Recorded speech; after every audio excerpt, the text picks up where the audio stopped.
चलना पड़ेगा। भगवान कृष्ण के जीवन से बड़ा ज्यादा दुखदायी किसका जीवन हो सकता है? उनके जीवन पे थोड़ा आप लोग प्रकाश डालिए। 6 महीने के नहीं हुए थे कि मामा के द्वारा अत्याचार शुरू हो गया। कंस मामा उनके ऊपर पूतना और क्या क्या कैसे कैसे दैत्यों को भेज करके और शुरू करवा दिए।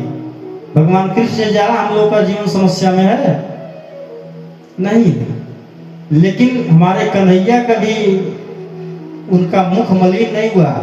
विषम से विषम परिस्थितियों में ठाकुर जी मुस्कुराते ही रहे।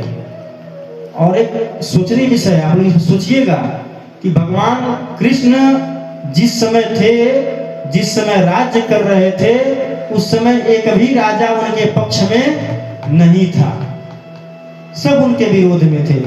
लेकिन कन्हैया का बाल बांका क्या कुछ कर भी नहीं पाया। कोई क्यों नहीं कर पाया? क्योंकि साक्षात परब्रह्म थे और धर्म के लिए उनकी आगमन इस धरती पे हुआ था। उन जन्म नहीं लिए थे, अवतार लिए थे, साक्षात भगवान नारायण थे वो। इसलिए एक राजगद्दी भगवान कृष्ण का द्वारिका में भी था और दूसरा राजगद्दी रावण का भी सोने की लंका था। लेकिन दोनों राजाओं में क्या अंतर था? भगवान कृष्ण धर्म का आचरण करते हुए पृथ्वी का भार उतारे और संत महात्माओं का अनुसरण करते हुए, उनको आशीर्वाद देते हुए और राक्षसों का वध करते हुए और धर्म को स्थापित किया। दूसरा रावण जो था उसकी लंका पूरी जल के खत्म हो गई हनुमान जी के द्वारा, लेकिन उसका सत्यानाश हो गया, वो खत्म हो गया। लेकिन हमारे ठाकुर जी सदैव अपने जीवन में मुस्कुराते रहे और धर्म की स्थापना करके पुनः तब अपने लोक हो गए। ये है दो राजगद्दी का असर। एक राजगद्दी रावण का भी था और एक राजगद्दी हमारे ठाकुर का भी था। इसलिए हम लोगों को रावण बनना है कि भगवान कृष्ण के आदर्शों पे चलना है, यह हम लोगों को निर्णय करना पड़ेगा। रावण बनना तो आसान है, आज गाली गुप्ता शुरू कर दीजिए, मार झगड़ा शुरू कर दीजिए, लेकिन भगवान कृष्ण के आदर्शों पे यदि आप चल गए तो युग युगांतर तक, जन्म जन्मांतर तक आपके यश वैभव को कोई धूमिल नहीं कर पाएगा। अगर रावण के आदर्शों पे चलेंगे और रावण के कुकर्म बताए हुए कुकर्मों पे चलेंगे तो आज भी रावण जलाया जाता है, उसकी पूजा नहीं होती। आज भी रावण जलाया जाता है। क्यों? क्योंकि उसके कर्म उसी प्रकार के थे।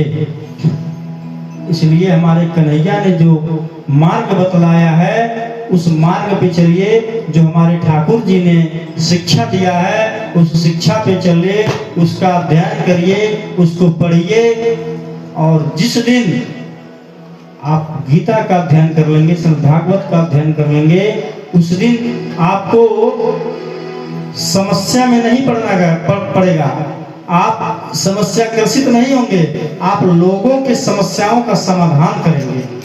आप आत्महत्या नहीं करेंगे, आप स्वतंत्र होकर के दूसरे विजय प्राप्त करेंगे, मनवाणी पर विजय प्राप्त करेंगे और धर्म को स्थापित करेंगे। तो उनका भजन कीर्तन करने के साथ साथ जो है भगवान कृष्ण के वीरता को भी देखना चाहिए।